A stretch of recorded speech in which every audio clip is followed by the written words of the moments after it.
In early April 2019, residents of a small town of Cloisters in Wales would wake up to find bizarre posters slid underneath their doors and plastered everywhere around their town. These posters were simply titled, "Please help, women and children can be heard screaming," with a URL link at the very bottom, noisesinmylane.co.uk. The posters seemed to be written by someone who had discovered something strange. They claimed to have uncovered what they believed to be illegal activities running underneath their home. They say that deep below their house and below their entire neighborhood runs a large and complex system of tunnels left abandoned from an old mine, as well as old World War II bunkers. They believe that someone is using these tunnels and bunkers to run an illegal operation secretly underneath their town. They claimed they could hear not only machinery running at night, but also men speaking foreign languages, the smell of chemicals emitting, and most disturbingly, the screams of women and children. They write, "We reported it to the police, who first ignored us and then did not bother to listen to secret audio recordings we made.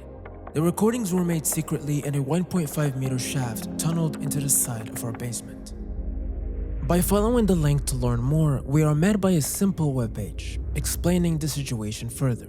It says that on one night in June of 2018, they were up working late, around 2:30 a.m., when they heard odd noises coming from an alleyway that runs between their house and the house next door. At first they thought they could hear noises of machinery that lasted for around 10 minutes. As they followed the noise, they noticed it was coming from underground, so they tried lifting a drain cover to get closer to it. But fumes began emitting from the drain that made their eyes water and noses run.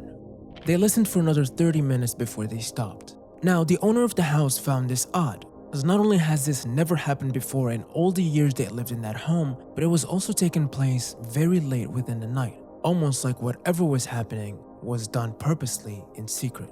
So, they bought a couple of recorders from eBay and started recording from different places around their property to find the source of the sound. Some recorders were placed behind the home in the alleyway. Others were dangled by a string down a drain pipe. But the one with the clearest sounds was, interestingly, the one down in the basement. Now this didn't make much sense because the basement was already underground.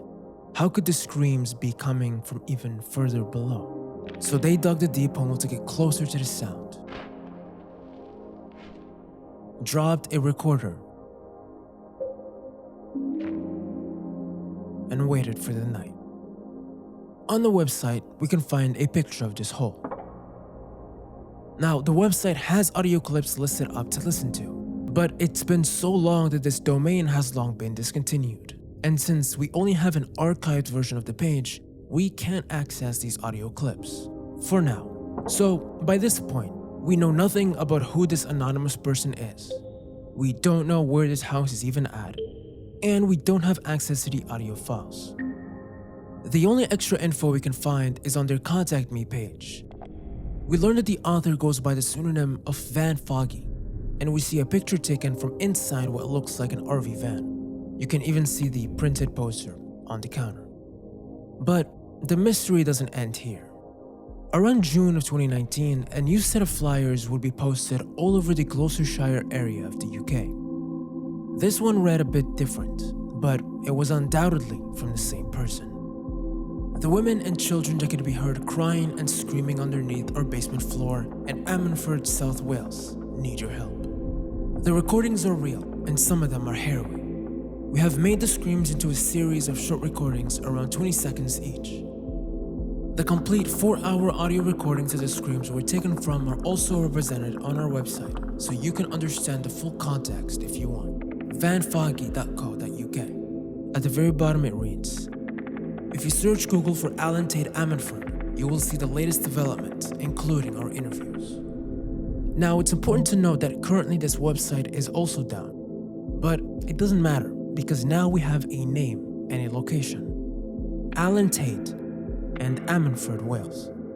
Doing as the poster says and Googling Alan Tate Ammanford, we are faced with a rabbit hole of information in both a YouTube channel and a website, except this one works this time.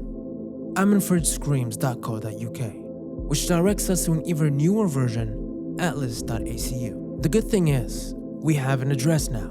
It's concealed on Google Street View, but we do have photos that were taken by the news team when they visited Alan. Turns out that Alan Tate and his wife Christine Tate have been the ones behind all these flyers.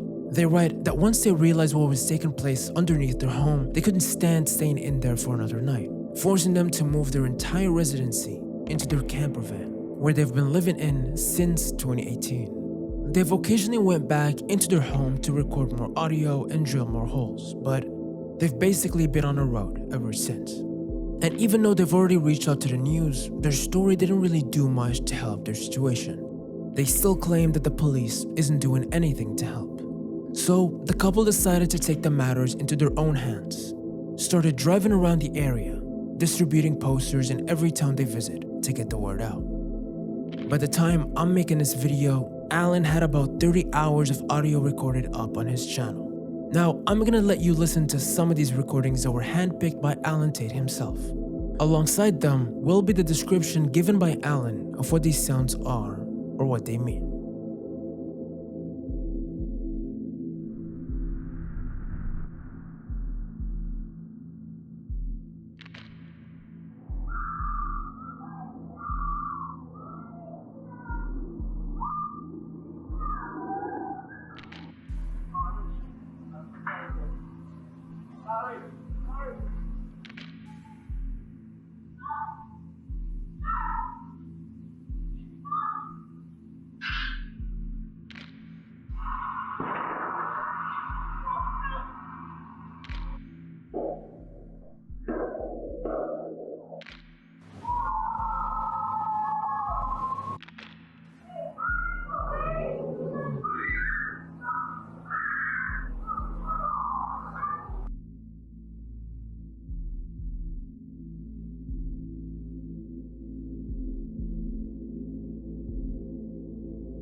Okay, now that you've listened to the audio, I'm gonna let you decide for yourself whether Alan was correct in his assumption or if this is a complete overreaction. Because it is at this point into the mystery where we find out that there's a lot more to this than first meets the eye. Okay, so what is going on here? Well, there's really two sides of the story here. For Alan's case, Alan suspects that his neighbors are in on it and have been trying to both conceal the truth and silence him this entire time. He is keen on exposing a grand conspiracy that's taken place within his neighborhood, revolving around an organized illegal crime taking place within the underground tunnels. Now, these tunnels that Alan Tate keeps referencing are the Ammanford collieries. These mines date back all the way to the 1890s when they were first dug out. In 1974, these mines reopened once again, this time due to some previously untouched coal reserves that were found. The mine was then expanded further by another 3 kilometers and traveled all underneath Ammanford. This work continued until the year 2000 when the mine experienced some geological problems, causing the mine to finally cease all operation in 2003. Since then, the entrances to these mines can still be found, although they seem to all have been sealed shut. Alan claims that these same mines are being used today as underground tunnel systems to move and transport both drugs, weapons, and people secretly. But by who? Well, according to him, by none other than his next door neighbor, Sophia Nails. Well, here's where things get interesting. Tate claims that the leaseholder of Sophia Nails was a Vietnamese woman named Tran Than Tran. She is now set to run T&L Spa in the center of Swansea. There's a company of that name that can be found online, where she is listed as the sole director. Interestingly, Tran's husband and partner is a man by the name of Quan Lam. He is a leaseholder in Ammanford and also at another nail salon called Heaven's Nails in Llanelli. In September 2018, Quan Lam would be arrested alongside 22 other people in a huge police raid at one of the largest illegal cannabis factories in Cynon Valley. 15 cannabis factories and more than 30 further factories and storage facilities across Wales, all linking back to this gang. This illegal operation, which Quan Lam was a part of, was found to be made up of all Vietnamese foreign nationals, smuggled in illegally and set to work on these secret factories. Turns out, the gang was running multiple nail salons across the Wales area. They would smuggle in young Vietnamese workers into the country, promising them work at their salons, but once they would get here, they were forced into joining their operation, exploited for very dangerous and free labor. Quan Lam would get 5 years for this. In addition to this, the police would raid another illegal cannabis factory in Wales, arresting 3 men who were found running a vast underground farm and, get this, a former underground nuclear bunker. The factory was found staffed by young Vietnamese workers who were held in slave-like conditions. Almost all of them were illegally smuggled in, had no ID or identification, and were locked inside the factory with no way to escape. This facility was a 2-floor subterranean bunker that was built in the 1980s. Now, the current owner of Sophia's Nails claims that both Trang Than Tran and Quan Lam have had nothing to do with the business for more than 7 years now, which is true. And while the other nail salon fronts that were part of the conspiracy were shut down, Sophia's Nails seem to have been a legitimate business that's still operating till this day. As of now, not much could be done, really. The proof that Alan has garnered was deemed as insufficient by the police, and the rest of the world seems to think that Alan is someone who is just looking for online attention and harassing his neighbors. As of the time I'm making this video, Alan has updated his social medias, informing us that he had been contacted by the police and that his 5-year investigation has been forced to end. Alan claims this happened to him because he got too close to exposing a major crime ring happening right underneath his neighborhood, and that the police in Ammanford are both corrupt and controlled by this organization. Following this, Alan had both taken down his website as well as all the videos on his YouTube channel. Now, here's the thing. I don't really know what to make of this myself, and the truth is, there's still so much more to this story than I could fit in here. But I recommend for those interested in this case to investigate it for themselves. Are the Ammanford screams real? Or is it just the delusions of an old couple? I guess the only thing left for us to do is to wait and see.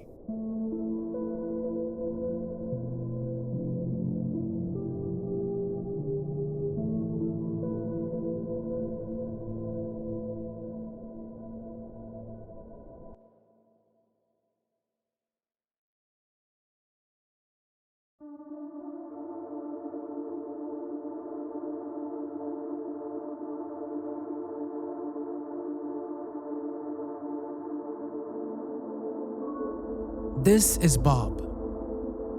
Bob was walking outside one day when he slowly realized that he was being followed. It seemed to him like the more he looked around him, the more he could notice suspicious strangers watching him everywhere he went. At first, it started with them following him when he went for his nightly walks. Then they began waiting for him outside his home. They would drive by and take pictures of him. They would tail him when he drove. They would stalk where he lived. They even followed inside of stores.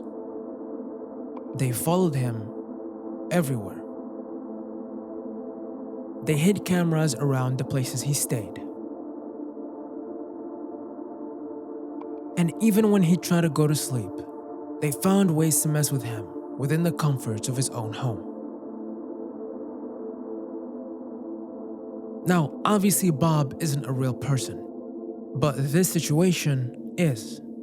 And it's the reality that thousands of people from all over the world live through every day. These people are known as targeted individuals, and they hang out in a tiny subreddit known as r/Gang Stalking. If you're unaware, the term gang stalking refers to a disturbing phenomenon where certain people are systemically targeted by an organized group who engage in coordinated and covert campaigns involving intimidation, constant surveillance, and harassment. Despite the term implying gang stalking as if it's done by a typical criminal gang, the reality is far more intricate. The term gang rather refers to the network of individuals operating as this sophisticated surveillance collective, fixated on monitoring and shadowing very specific individuals.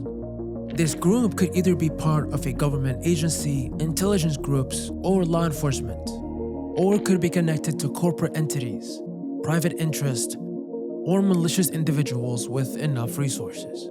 These individuals that find themselves in this situation call themselves targeted individuals and seem to be, for one reason or another, persons of interest.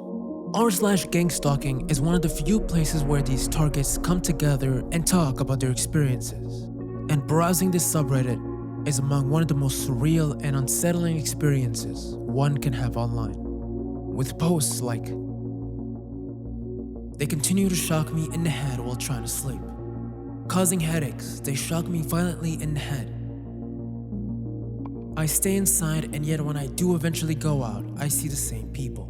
I live in a village in Wales, and I walk the same way to get to the shop every once or twice a month to go get booze. It's a 15-minute walk where I cut through alleyways and a park, and every time I see the same people. I can't go to law enforcement because they're in on it. I can't turn to family members because they're definitely in on it. I can't turn to mental health professionals because I don't think they want to help me.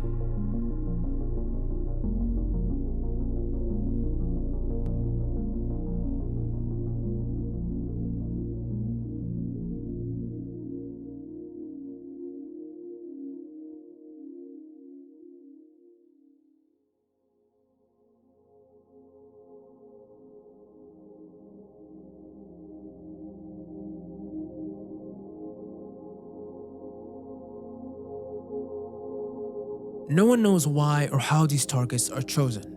Some believe that the perpetrators go after people who are quote-unquote out of the matrix, individuals that are more disconnected from normal society. Maybe they spew too much anti-establishment rhetoric online. Maybe they're a part of some online communities deemed dangerous. Or maybe they are simply seen as a nail that sticks out too much and needs to be hammered down. Others believe targeted individuals have accidentally pissed off the wrong people at the top, or done something to catch the attention of some powerful hidden organization, while others simply believe that they are picked at random, as part of some sick experiment. These stalkers are commonly referred to as preps, short for perpetrators. And preps could be anyone. Could be a complete stranger, or it could be a coworker, a neighbor, a friend, or even a family member. Any person that the targeted individual comes in contact with could potentially be a prep. It is believed that preps are either recruited, assigned, bribed, or threatened into being one.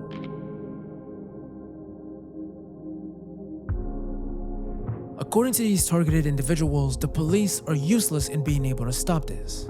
The general consensus is that the police does not take gang stalking seriously, and a lot of the time, they just recommend the victim to go see a psychiatrist instead. Some think this is because the police are somehow also in on it. The reality of gang stalking is that most targeted individuals are waved off as crazy, told that they need mental help rather than physical help.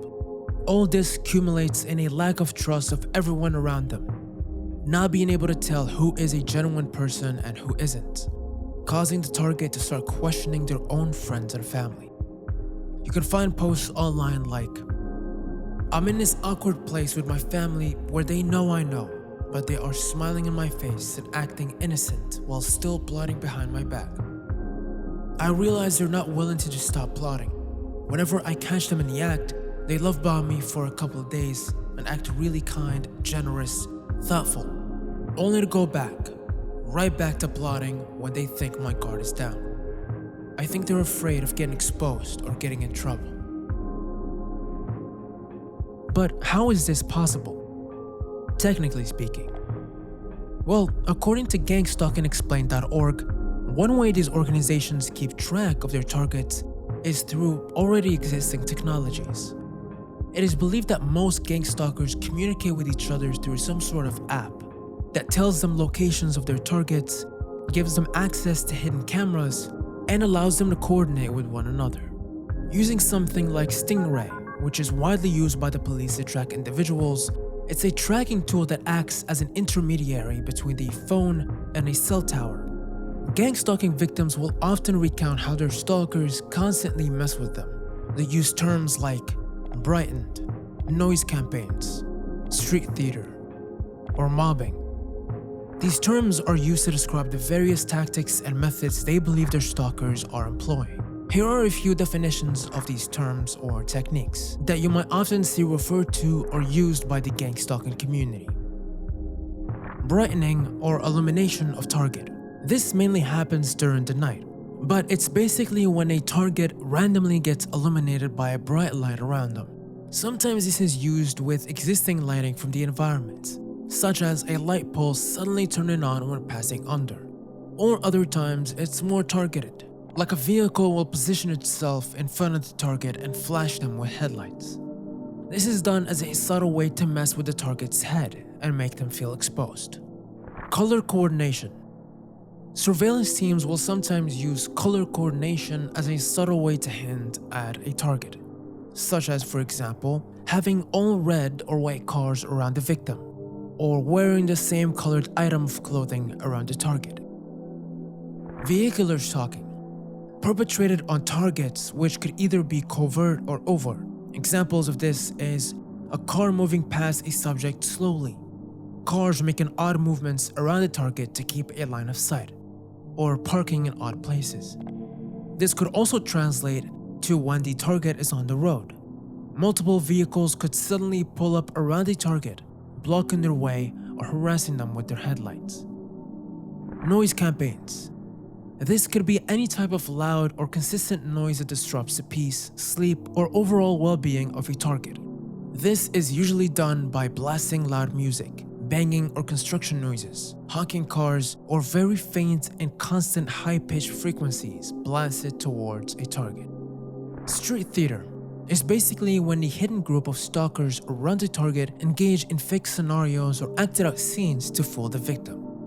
A lot of times, this is very subtle and done in ways that only the targeted individual can pick up on. Other times, street theater is a lot more overt and is used as a way for the stalking group to make themselves known to the targeted individuals.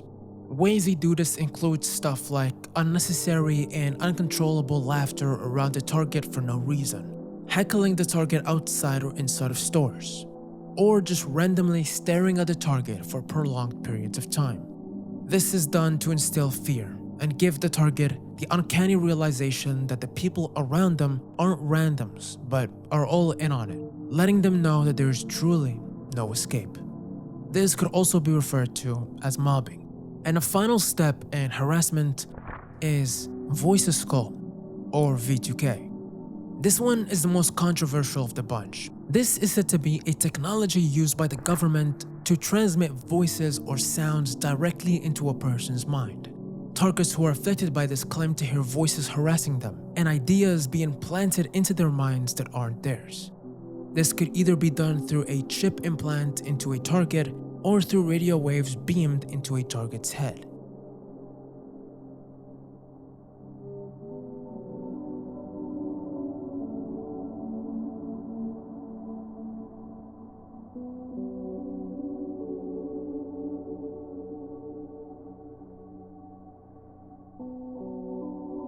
Okay, so there's obviously one thing that we've been ignoring this entire time. The giant elephant in the room, which is that oftentimes people who claim to be gang stalking victims are rather found to be people dealing with some kind of mental illness instead. Many common symptoms of gang stalking, such as paranoia, the feeling that everyone is working against you, auditory hallucinations like hearing voices, and feeling like there are implants or things inside their bodies, are common symptoms of mental illnesses like schizophrenia, psychosis, or paranoia disorders, causing many people online to believe that r/gang stalking isn't a place where targeted individuals come to spread awareness, but rather an echo chamber of people who desperately need mental help. In fact, one of the main rules of the subreddit is to not accuse people of mental illness and not to give medical advice. And you don't have to spend that long looking into the subreddit or any gang stalking forum online to see that the majority of gang stalking victims obviously are dealing with something more than just gang stalking. Some of the posts on here sound extremely delusional. This is because the real dangers of gang stalking isn't the stalking itself, but the mental state of the individuals experiencing it, whether it is real or imaginary.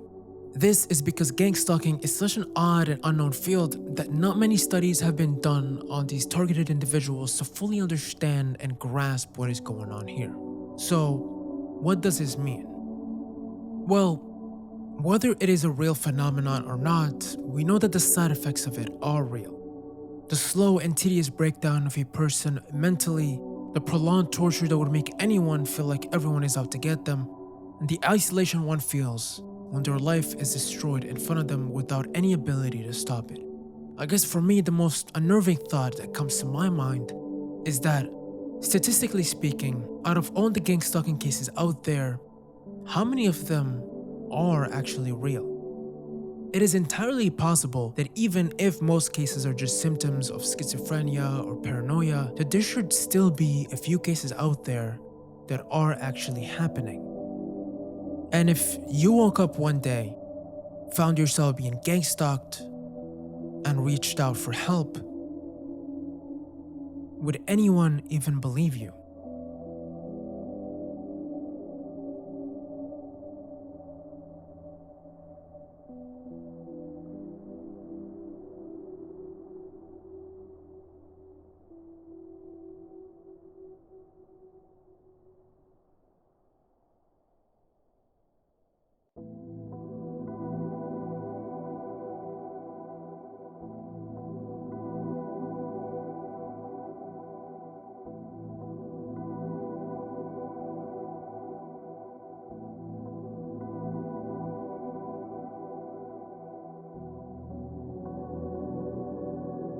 Since the early 2000s, a disturbing trend has developed on the other side of the world.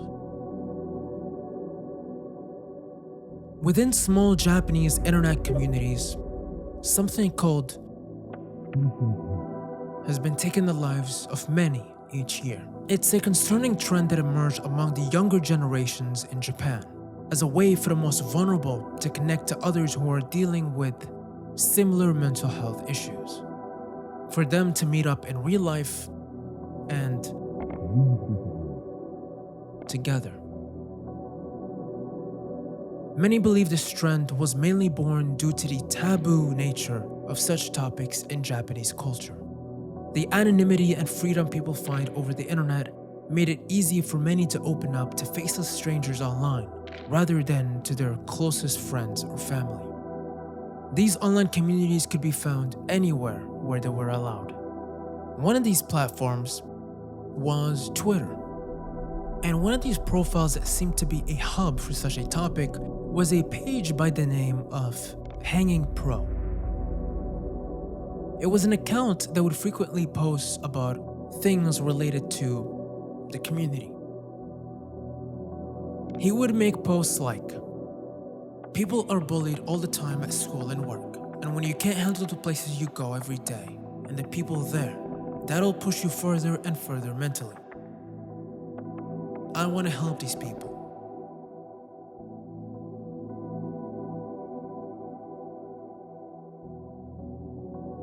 From the outside, Hanging Pro seemed to be run by someone who had suffered and dealt with these tendencies, and was looking to give out advice and help those in need.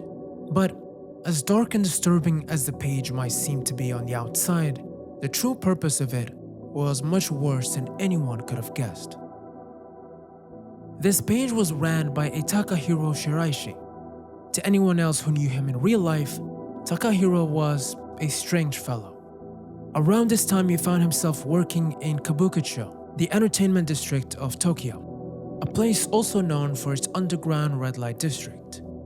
Takahiro was working as a sex industry scout, luring in young women he finds on the street into working in brothels. He was known amongst his peers as the creepy scout due to his strange nature. But Takahiro was living a double life. At night, he was out scouting for talent, and during the day, he was out scouting for something else, as Hanging Pro. See, Takahiro had created the Hanging Pro page for one very specific purpose. It wasn't really there to help or support people in need, but it was designed instead to find and lure in vulnerable young girls from these communities. Using popular hashtags, Takahiro would tweet out things and find his victims through those who interacted with his posts. He would then DM them something like, "Together." He would talk to them for a period of time, enough to gain their trust. He would manipulate them further, breaking them down, persuading them and encouraging them. Then he would set up a meeting. Takahiro would promise to not only assist the person in their own, but to also join them. After setting up a meeting in real life, usually in a train station, Takahiro would then take his victims back to his apartment, where he would proceed to take their life, often without their consent. In a matter of 3 months, from August to October 2017, Takahiro would do this 9 times with 9 victims. About half of his victims were under the age of 20, with the youngest aged at 15 years old, named Aiko Tomura. But Takahiro's actions would eventually catch up to him, because Aiko's brother had access to her Twitter account, and by tracking her steps, he was able to find that she had planned up to meet up with this Hanging Pro person. He would alarm the police of this. After finding the general location of where Takahiro was living, the police checked the recent surveillance video at the Zama City section and found that Aiko and a suspicious man left together after meeting at the station. Once Takahiro's address was known, the police would raid his tiny 140 square foot apartment. What they would find inside would be one of the most gruesome scenes the police department had ever uncovered. They found 8 coolers spread across his tiny living room. Inside was the remains of his victims. But perhaps the strangest part was that Takahiro had sprinkled cat litter in all those boxes to cover up what was inside. A strange yet crucial detail, as we'll get to see. The case, of course, would make headline news across Japan, and Takahiro would be known from that point forwards as the Twitter killer. But perhaps the most disturbing part about this is that when news broke out about the situation, many 2chan users, an anonymous messaging board, suddenly had a realization. Few months earlier, in August of 2017, a thread was posted titled, "Urgent, how to get rid of 50 kilograms of meat. Due to some circumstances, I got 50 kilograms of meat, but what can I do? I'm not a big eater, so I want to dispose of it as soon as possible." Now, this thread at the time was not taken very seriously, with many memes and jokes posted under. But some people did take it seriously and gave real advice. Some of this advice was to refrigerate it, divide it into small portions and freeze it, and, interestingly, cat litter. OP would respond again for these replies, saying, "The freezer is already full. The problem is where to throw it away. I don't really want others to know. Can even an amateur dismantle it? The blood has already been drained. It says it can be dissolved, but is the smell okay? This is a residential area. Got it. I'll dismantle it and melt it little by little. I think I'll bury the unreasonable ones in a pile. Please delete this thread already." The time period, the similarities of the crimes, and the fact that the amount specified was exactly 50 kilograms, which just so happens to be the national average weight of an adult female in Japan, has led many to the conclusion that Takahiro wasn't only using Twitter to attract his victims, but was also using anonymous messaging boards for a device on how to get rid of the evidence. And the fact that both this thread and the Twitter account can still be found today through the archives has turned us into one of the most disturbing internet rabbit hole of the last decade. But I guess that's just another day on the disturbance side of the internet. And I'm gonna leave it at that. I hope you've enjoyed your stay. And I will see you very soon.